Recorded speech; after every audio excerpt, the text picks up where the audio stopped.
selamat malam dan salam sejahtera bagi kita semua. Berjumpa lagi dengan saya Supiani pada pelatihan online optimalisasi pembelajaran dengan restitusi untuk meningkatkan motivasi belajar siswa. Bapak Ibu guru hebat seluruh Nusantara, tidak terasa kita sudah sampai di pertemuan yang kelima.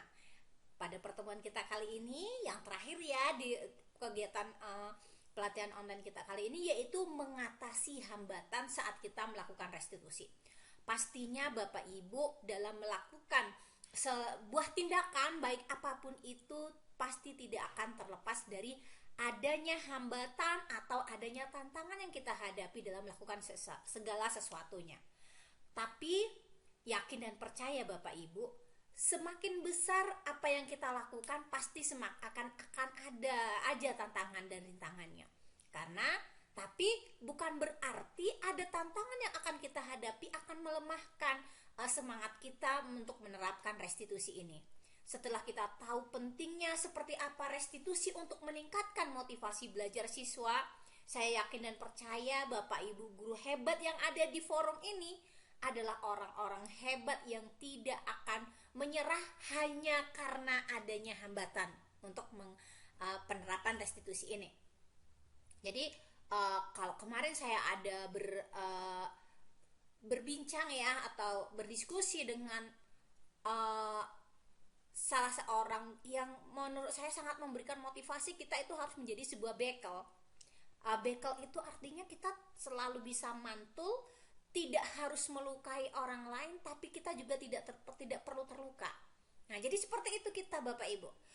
Untuk melakukan sebuah perubahan positif, pasti akan banyak penolakan. Mungkin ya tadi, kalau ibarat kata kita seperti sebuah gelas kaca. Kalau kita lemparkan ke keramik, yang pecah siapa? Kacanya.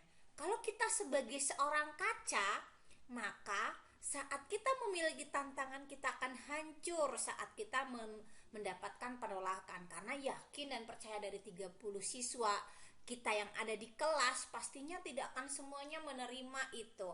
Kemudian juga dari teman-teman mungkin juga tidak akan istilahnya welcome atau nerima dengan apa yang sedang kita lakukan. Itu tadi. Tapi kitanya lagi, kita mau jadi apa? Kita mau jadi sebuah gelas kaca atau kita mau jadi batu? Kalau batu seperti apa, Bu? Kalau batu kita akan ya udah, kita pokoknya kita tetap maju. Orang nggak mau nerima kita hajar gantian gitu. Jadi kalau ibarat kata kita jadi batu, lingkungan kita adalah keramiknya tadi. Pas kita jatuh di keramik, apa yang terjadi? Keramiknya akan pecah. Jadi kalau kita dilukain, kalau kita apa yang kita lakukan tidak apa, kita harus bisa melukai orang lain lagi. Jadi kita jangan seperti juga batu, jangan juga seperti gelas kaca, tapi jadilah kita seperti bekel. Artinya saat kita melakukan perubahan, ya oke, ada penolakan, nggak apa-apa. Ada penerimaan, ya pasti bagus gitu. Lanjutin aja, kita nggak usah terluka dan kita tidak perlu melukai orang lain. Welcome saja. Kalaupun ada cibiran-cibiran, ya oke deh, nggak apa-apa. Namanya juga proses belajar Bapak Ibu. Kalaupun mungkin kurang tepat, saya akan perbaikin. Kalau nanti akan ada hasilnya, insya Allah akan Allah lihat apa yang saya lakukan. Seperti itu saja. Itulah prinsip kita seperti bekel tadi. Tidak perlu melukai, tapi kita juga tidak akan pernah terluka. Akan terpengaruh dengan lingkungan kita yang mungkin bisa saja tidak kondusif gitu. Oke, jadi bagaimana sih caranya kita mengatasi hambatan dan tantangan saat kita melakukan pelaksanaan restitusi ini? Yang pertama nih, jadi ada beberapa tips. Yang pertama, Bapak Ibu ciptakan aja lingkungan yang aman. Amannya ini tadi ya harus aman untuk muridnya, harus aman untuk Bapak Ibu gurunya. Pastikan Bapak Ibu nyaman dulu dengan pembelajaran ini. Setelah Bapak Ibu nyaman, Bapak Ibu akan bisa menciptakan suasana yang nyaman. Pernah suatu ketika saya bertemu dengan teman cerita. Jadi beliau mengatakan pesan seperti ini. Kita harus bahagia dulu untuk bisa membahagiakan orang lain.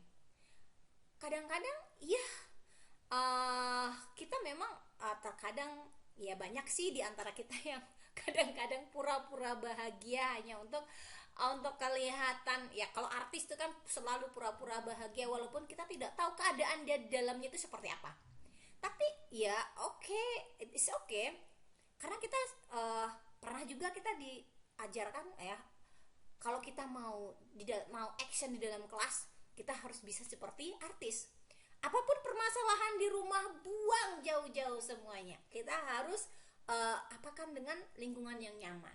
Ya sama Bapak Ibu.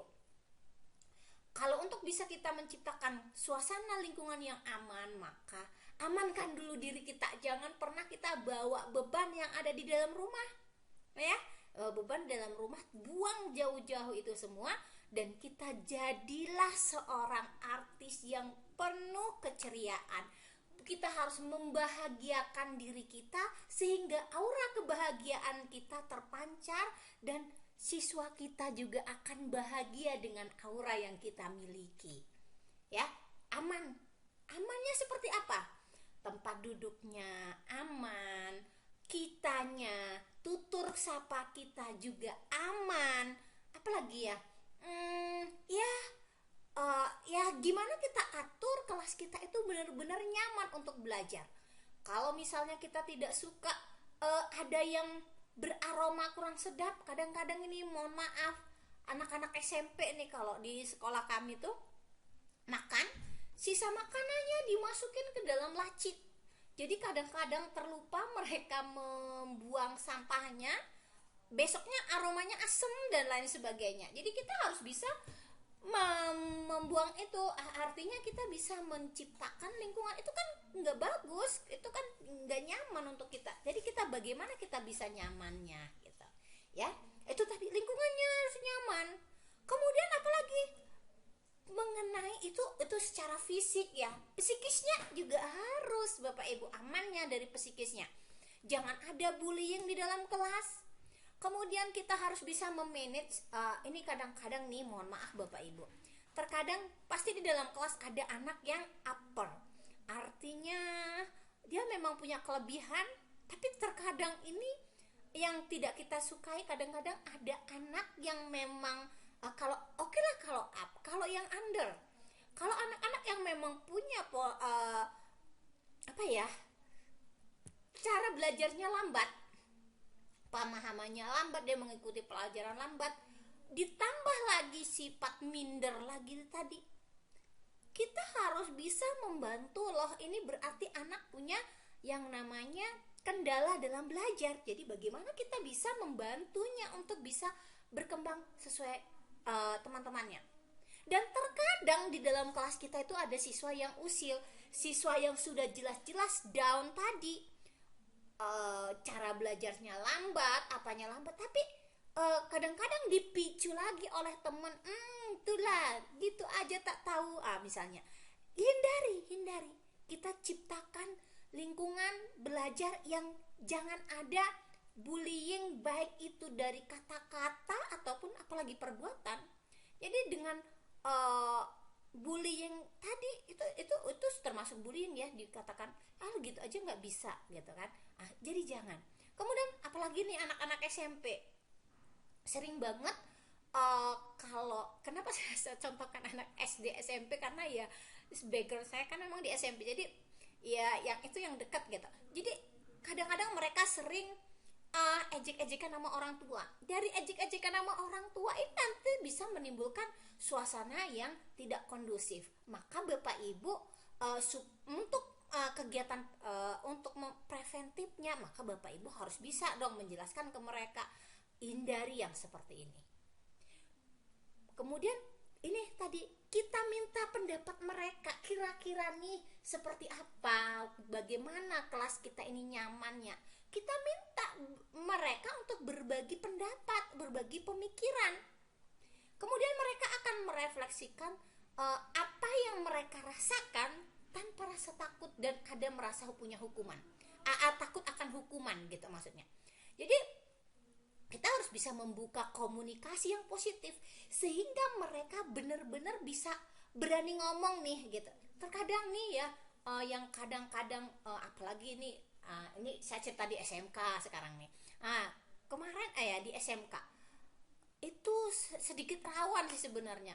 Kalau SMK bahkan tidak hanya ejek-ejekan orang tua, bahkan mungkin sudah pengompasan uang jajan dan lain sebagainya. Itu kita sampaikan ke mereka bahwa usahakan kelas kita harus bisa menciptakan lingkungan yang benar-benar aman. Jangan ada bullying, jangan ada pengompasan, jangan ada seperti ini. Dan kita berikan mereka wawasan, berikan mereka pandangan bahwa nih, untuk lingkungan yang aman kita belajar, kita mau nyaman, kita kan mau nyaman nih di kelas ini selama 1 tahun kita belajar bersama, kita sudah seperti keluarga. Pokoknya kasihlah pendekatan, kemudian bangun komunikasi yang positif sehingga mereka bisa dengan mudah mencurahkan apa yang mereka rasakan benar-benar dengan kita gitu. Jadi mereka benar-benar terbuka.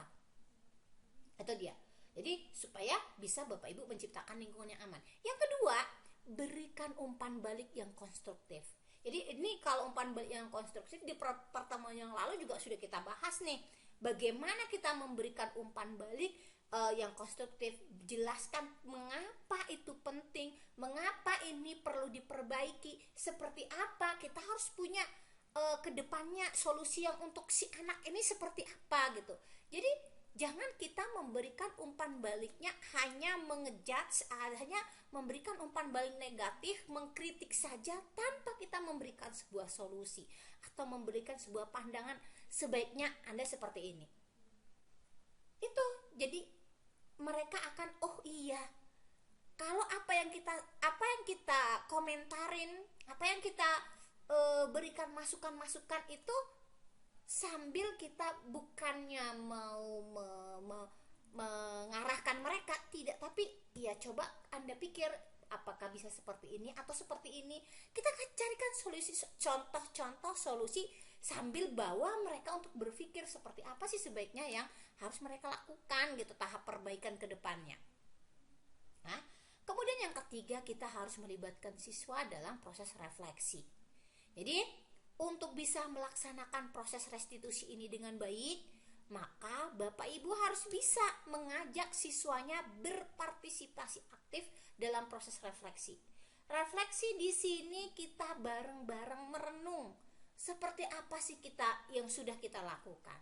Seperti apa yang belum atau yang perlu kita perbaiki?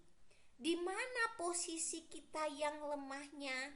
Di mana posisi yang perlu peningkatan lagi?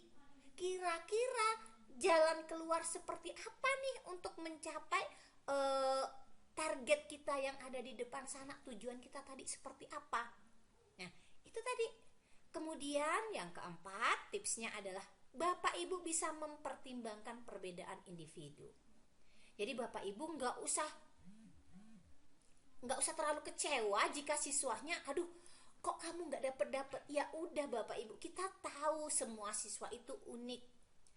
Ada siswa yang hobinya memang di matematika Bapak Ibu. Kalau untuk angka cepatnya luar biasa. Yang berkaitan dengan angka-angka cepat dia ngitungnya.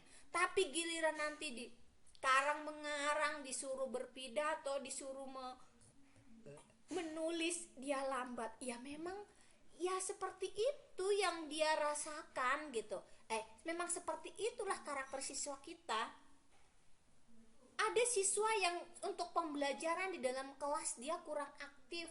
Apa artinya kurang memahami, mungkin mohon maaf dari segi kemampuan IQ-nya mungkin ya tidak sama dengan teman-temannya gitu. Ya udah nggak apa-apa, dia bakatnya ke olahraga atau mungkin bakat dia ke seni. Ya udah nggak apa-apa.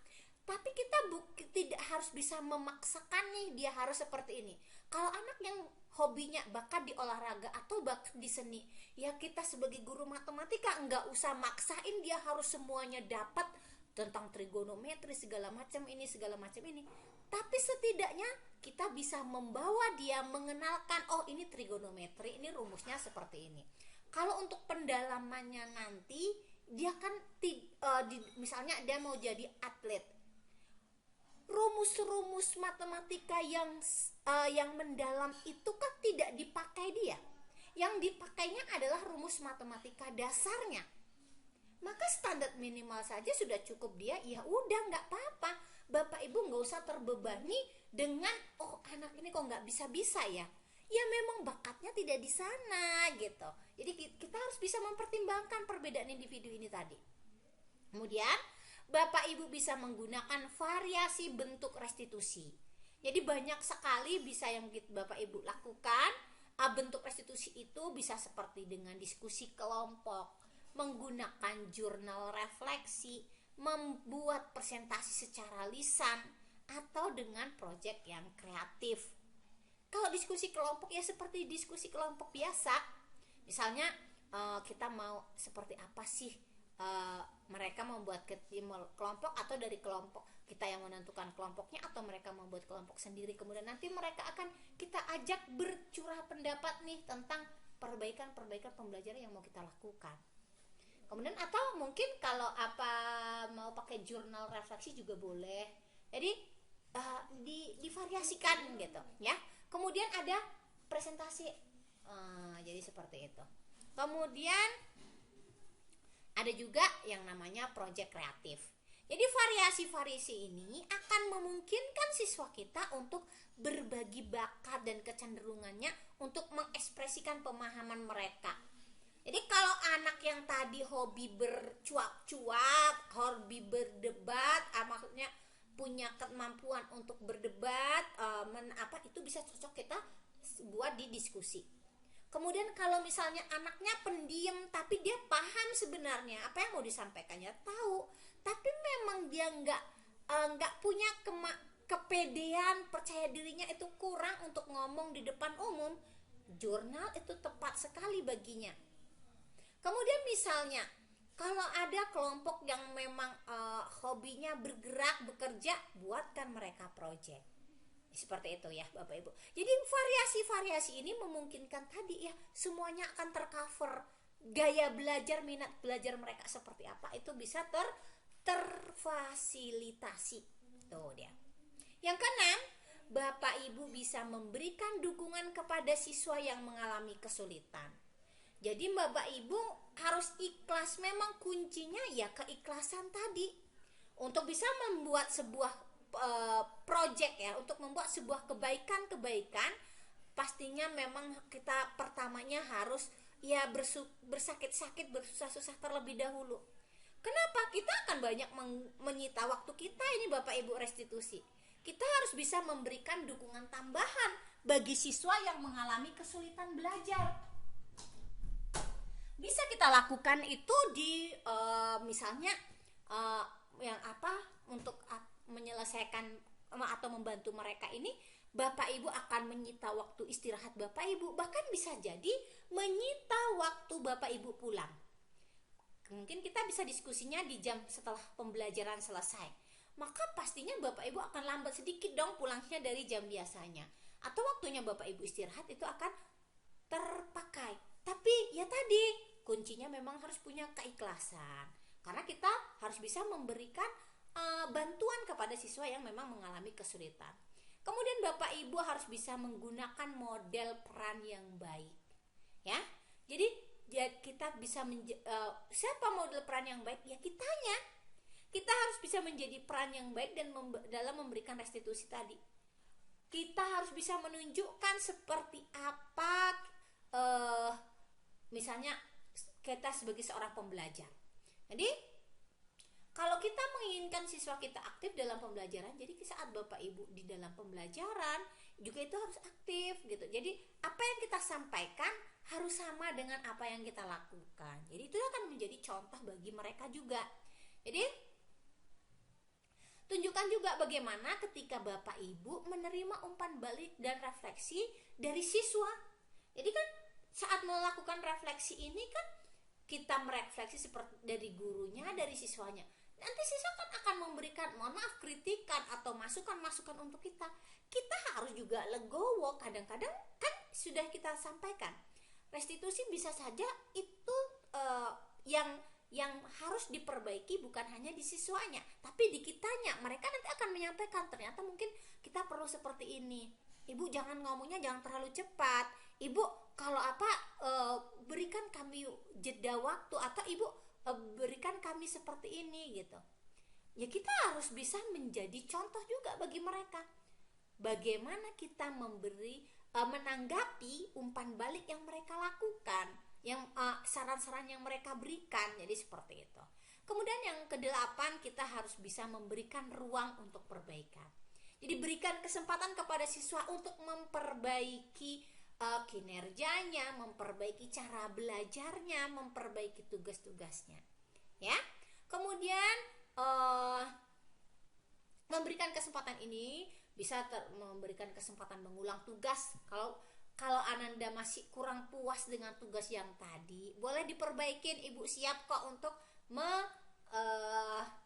misalnya kita memperbaiki tugas itu setelah mungkin dia akan ada belajar tambahan atau apa, dia akan memperbaiki, ya kita koreksi lagi, nggak apa-apa itu mengganggu, menambah tugas kita gitu. Oke ya. Kemudian evaluasi yang sesuai. Jadi untuk melihat, karena segala sesuatu itu kan perlu adanya monitoring dan evaluasi. Jadi untuk melakukan evaluasi atau untuk mengukur ketercapaian, kita kan atau asesmen itu kita harus lakukan.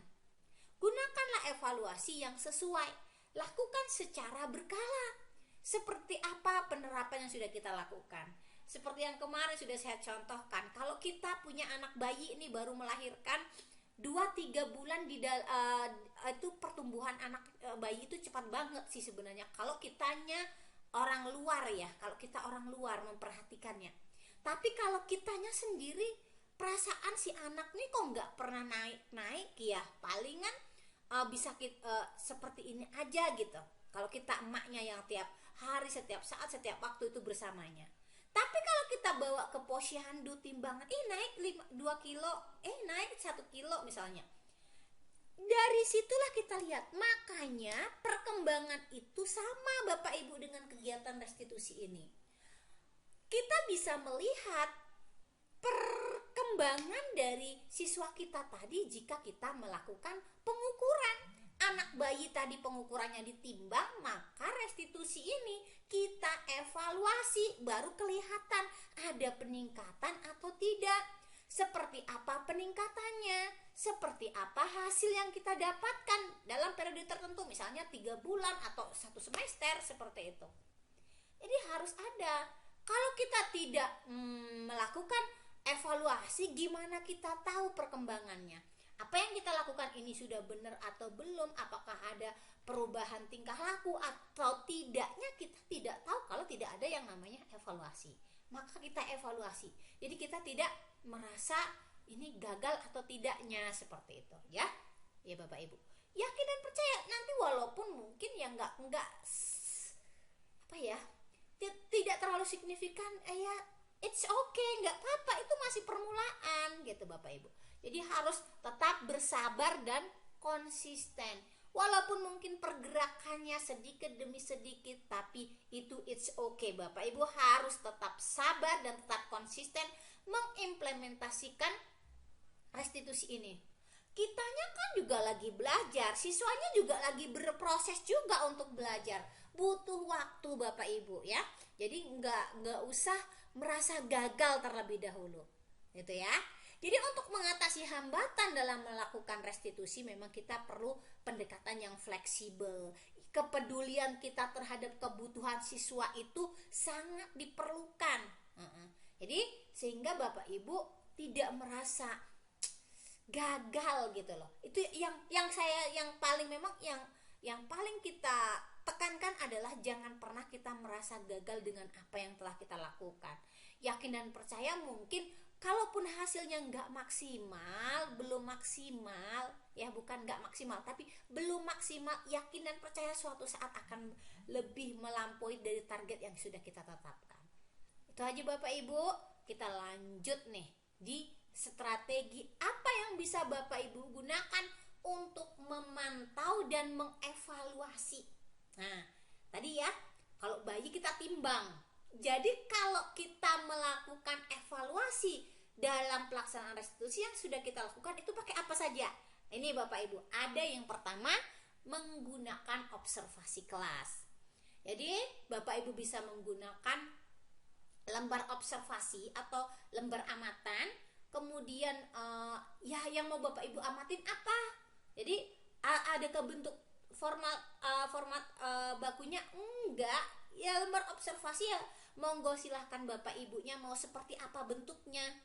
Yang penting mau pakai daftar checklist atau seperti apa nanti itu Bapak Ibu lah yang punya kewenangan di dalamnya gitu. Yang penting kalau yang namanya lembar observasi, kita membuat sebuah panduan supaya dalam pengamatan tadi benar-benar apa yang ingin kita nilai, yang mau kita amati itu benar-benar tercover. Contoh nih, Bapak Ibu mau melakukan restitusi untuk meningkatkan keterlibatan siswa. Maka Bapak Ibu melihatnya keterlibatan siswa itu indikatornya seperti apa? Nah, apakah sudah tergambar dalam prosesnya? Misalnya semua siswa aktif, berapa persen yang aktif atau seperti apa? Itu nanti di dalam lembar amatan tadi yang akan Bapak Ibu kalau misalnya mau pakai checklist, tinggal di checklist. Jadi seperti itu, ya.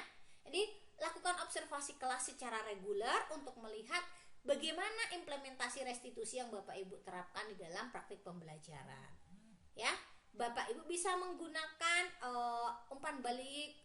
Jadi kalau misalnya Bapak Ibu ingin menilai diri Bapak Ibu sendiri, terkadang kan sulit ya. Bisa sih kita membuat sebuah refleksi diri. Tapi Bapak Ibu lebih mudah lagi kalau kita juga dibantu oleh siswa kita. Bagaimana caranya? Kita meminta siswa kita untuk memberikan umpan balik kepada kita, untuk memberikan respon seperti apa sih yang sudah saya lakukan selama ini menurut kamu. Ya, apa yang dilakukan Bapak Ibu guru terhadap kalian ini apakah sudah sesuai harapan kalian atau mungkin ada perlu perbaikannya seperti apa gitu. Silakan Bapak Ibu minta juga dari siswa. Jadi kadang-kadang siswa kan takut nih. Nah, gimana caranya memberikan respon seperti itu?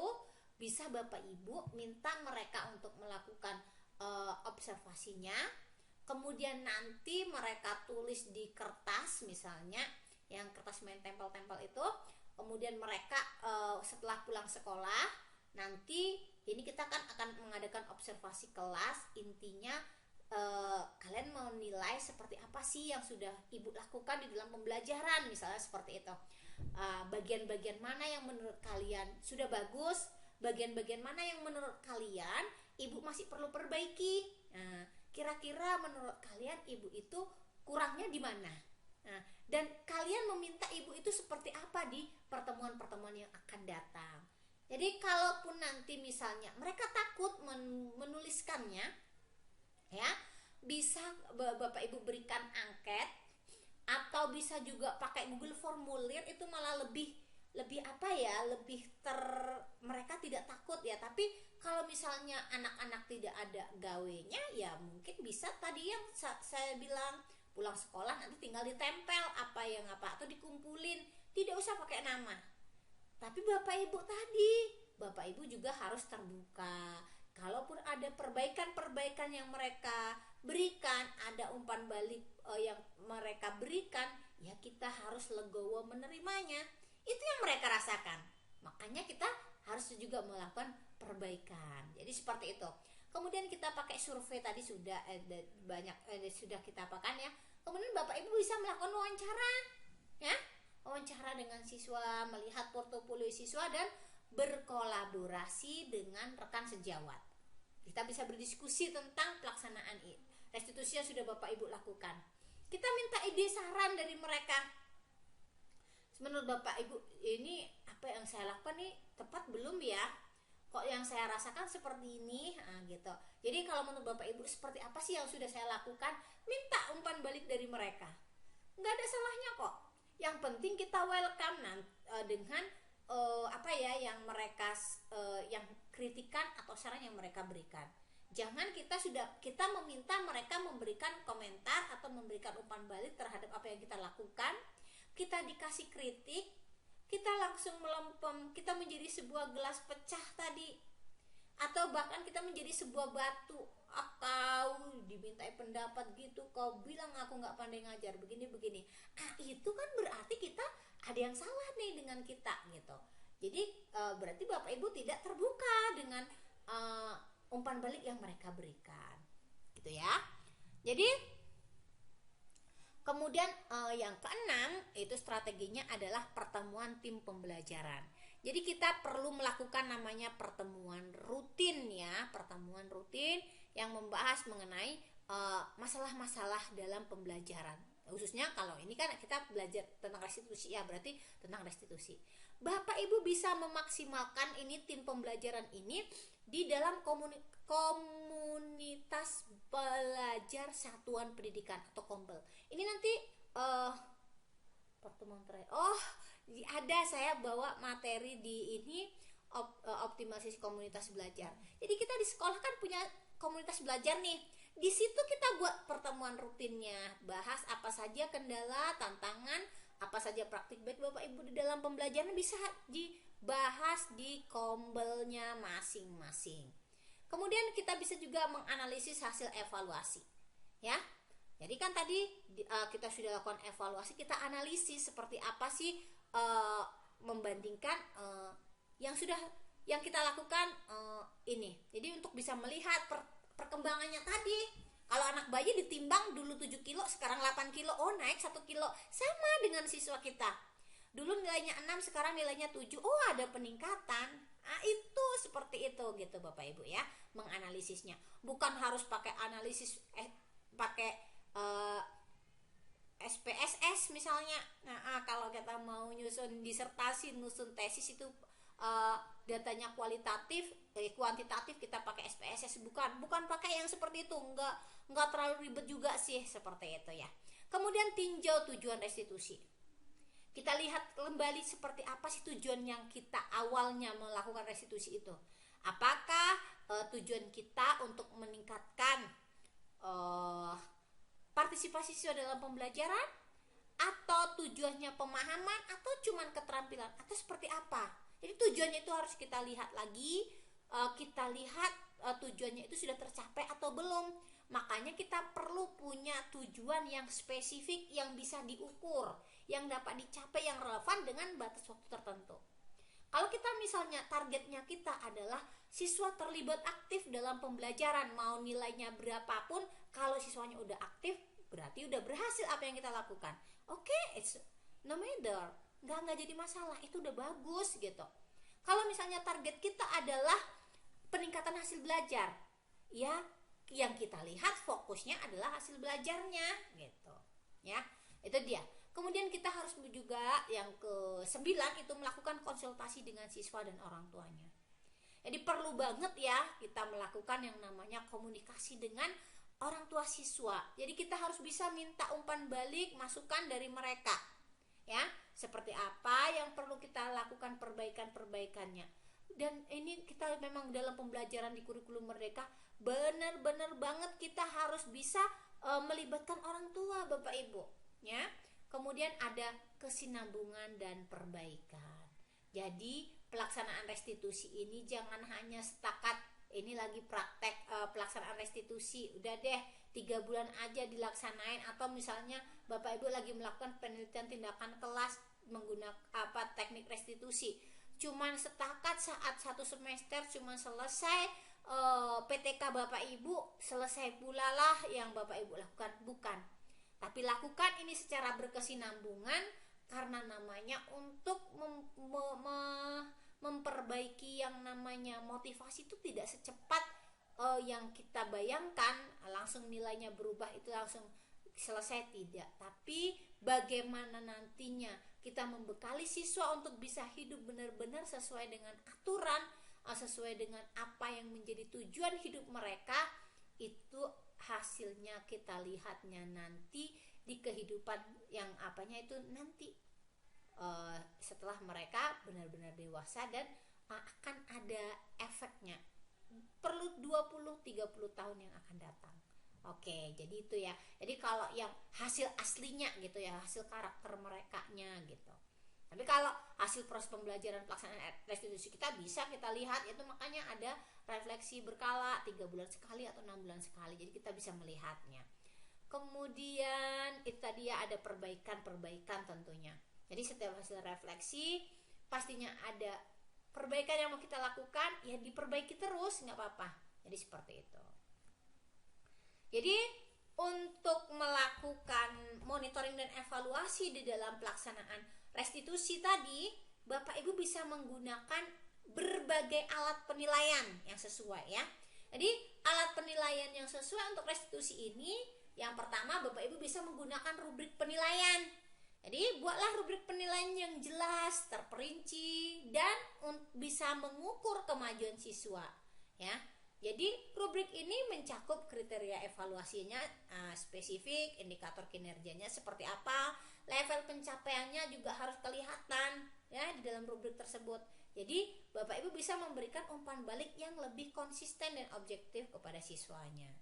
Kemudian Bapak Ibu bisa menggunakan jurnal refleksi siswa. Jadi kita meminta mereka mengisi sebuah jurnal. Nah, jadi ini ada sedikit pengalaman lucu. Kita sakit kepala, saya sakit kepala, berobat ke RSCM. Ternyata tidak hanya Bapak Ibu guru yang masuk ke dalam kelas meminta siswanya membuat jurnal. Ternyata dokter syaraf juga meminta pasiennya untuk mengisi jurnal. Jadi sama Bapak Ibu, ini penting sekali. Jadi si dokter syaraf tadi dia akan mengamati sebenarnya pencetus sakit kepalanya ini apa dari jurnal perkembangan setiap harinya itu, nanti dia akan mengamatinya. Sama dengan Bapak Ibu saat Bapak Ibu melakukan restitusi terhadap siswa tadi. Jadi mereka akan menuliskan secara berkala apa-apa yang sudah mereka dapatkan, apa-apa yang mereka akan kendala di dalam kelas didapatkannya, apa sih yang mereka rasakan sebenarnya, kira-kira apa penyebabnya ini, mereka kok bisa seperti ini, kok gagal, mereka suruh sebutin gitu. Ini akan membantu kita setelah kita lihat, oh dia nggak tahu ini karena ini gitu. Jadi saya banyak belajar nih kemarin dari sakit kepala yang saya derita gitu kan. Kenapa ini kita sakit kepala kita disuruh ngisi jurnal? Ternyata ya sama Bapak Ibu. Jadi seorang dokter dia akan bisa menganalisis sebenarnya penyebab penyakit kepala kita ini kan, sakit kepala ini kan banyak ya, walaupun kita pakai scanning, pakai juga nanti MRI dan lain sebagainya, tapi kan kita perlu nih yang nyatanya dulu. Maka Bapak Ibu juga nggak usah risau, walaupun Bapak Ibu tidak punya alat yang canggih.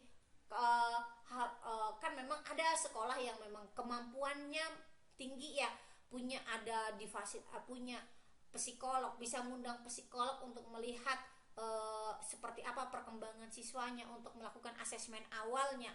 Kalau Bapak Ibu nggak apa-apa, Bapak Ibu nggak usah pernah risau, bisa kita menggunakan jurnal.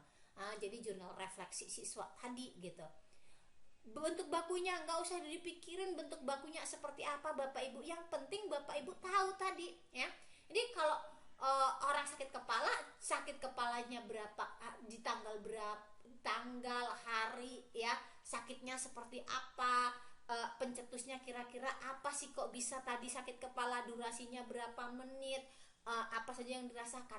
Jadi Bapak Ibu saat melakukan pembelajaran, jadi Bapak Ibu bisa tanyakan, tanggal berapa kamu misalnya dalam mengatasi pembelajaran tadi yang merasa agak kurang menyenangkan kamu itu apa. Nah, nanti dituliskan mereka. Saya hari ini tanggal ini 21 misalnya. 21 Agustus 2023 saya merasa sangat kecewa banget nih. Kenapa? Karena saya ulangan matematika nilainya 3. Penyebabnya apa? Kenapa nilai kita 3? Oh, tadi rupanya sebelum ulangan saya banyak begadang. Nah, misalnya saya banyak bergadang, tidak lupa bisa jadi dia bergadangnya itu untuk belajar, bisa jadi main Mobile Legend. Nah, jadi kan bisa tahu apa penyebabnya. Nah, jadi seperti itu. Kemudian kira-kira nih kedepannya dari kamunya sendiri punya apa nih triknya gitu, solusinya seperti apa, itu bisa kita jadikan jurnalnya. Oh, ini anak tanggal sekian di matematika seperti ini, tanggal sekian ini. kita bisa tahu nih, oh masalah anak ini nih gitu, mungkin kurang kontrol dari orang tuanya, seperti itu. Kita bisa lihat, kita bisa juga melihat portofolio siswa. Jadi portofolio itu kan isinya adalah hasil karya nih, hasil pembelajaran yang kita rangkum dalam sebuah portofolio. Kita bisa melihat seperti apa sih pencapaian tugas-tugasnya, proyeknya, catatan refleksinya, bukti keterampilannya. Oh ternyata anak ini matematikanya rendah, tapi kalau menyanyi TOPBGT, kalau dia di olahraganya wow banget. Ya udah, kita tahu oh ternyata mungkin IQ-nya memang tidak sanggup untuk matematika levelnya. Udah cukup itu, udah cukup. Ya nggak apa-apa deh. Bisa kita yang udah standar minimal. Berarti tidak kita bisa katakan oh ya udah nggak apa-apa, tetap semangat, matematika memang mungkin kurang Anda sukai, tapi bagaimana bisa ini, karena kan matematika tetap dibutuhin nih nanti dalam kehidupan sehari-harinya, walaupun semuanya tidak, tapi minimal kamu paham ini. Jadi kita memberikan kita tahu nih seperti apa, nanti memberikan penjelasannya dan membuat si siswa tadi tidak terlalu down. Jangan kita kalau disuruh nyanyi saja kau pegang mic tak berhenti 5 jam, bilang seperti itu.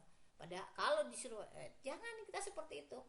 Oke, bagus nih, kamu bagus nih narinya, nyanyinya bagus, tapi ya kita kan di kehidupan perlu ini kita harus dipahami gitu. Nah ya, oke. Yang keempat, kita bisa menggunakan observasi kelas. Tadi sudah ada survei, tugas formatif, ada diskusi, evaluasi diri, tes keterampilan praktis. Yang tadi belum kita bahas nih, ada tes keterampilan praktis. Kita bisa menggunakan yang namanya tes keterampilan praktis atau simulasi untuk mengukur seberapa jauh pemahaman siswa terhadap situasi nyata yang konteks. Jadi misalnya kita bawa mereka ke proyek untuk misalnya proyeknya adalah bagaimana kita mengatasi pencemaran lingkungan. Kalau misalnya Bapak Ibu yang ada di perkotaan, misalnya bagaimana nih kan akhir-akhir ini lingkungan di Jakarta itu kurang sehat, seperti itu. Bagaimana kita untuk mengatasinya? Jadi gaya hidup bersihnya itu seperti apa gitu. Jadi kita bisa mengajak mereka untuk membuat sebuah proyek yang memang bisa mengapakan keterampilan praktisnya. Kemudian kita berkonsultasi dengan atau berdiskusi dengan rekan sejawat. Jadi seperti itu Bapak Ibu. Jadi evaluasi ini akan memiliki dampak ya terhadap motivasi belajar yang lebih penting, seperti itu.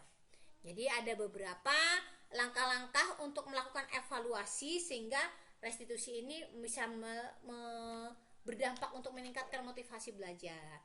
Yang pastinya pertama kita menentukan apa sih tujuan kita melakukan evaluasi ini. Kemudian indikator motivasinya itu seperti apa. Kita harus mendesain alat penilaiannya, bisa berupa survei, apakah kuesioner, apakah wawancara, atau pengamatan kelas. Kemudian kumpulkan datanya, dianalisis, kemudian bandingkan data sebelum dan sesudahnya, before afternya seperti apa. Berarti kita bisa tahu nih. Kemudian tinjau perilaku dan respon dari siswa. Kita bisa membandingkan dengan kelompok kontrol, misalnya kelompok yang kalau misalnya mau kita bandingkan yang kelas yang belum atau kelas yang tidak ada perlakuan itu seperti apa gitu ya.